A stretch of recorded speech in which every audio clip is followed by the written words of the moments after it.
Wait, do you have issue with online payments? Like sometimes you want to purchase items from Amazon or Aliexpress, because I know your Naira card won't give you that much limit to purchase much item on those online store. That's why I come with this solution. With this app, you'll be able to create your own virtual card that will give you much limit to purchase any item on those online store. You don't need to save this video for later.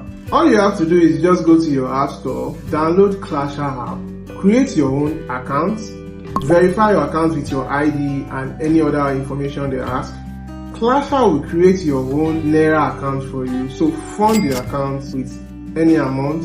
Go to card and create your PIN card, and Klasha will generate virtual card for you that you'll be able to use on any website. And I can promise you they have good limits, so you won't have to worry about your card limits. If you find this video useful, do leave a like button, and if you have any question about this app, you can ask me in the comment section so that we can share the knowledge together. You can share this to any friend that you know they have been having issue with online payment. As always, stay active.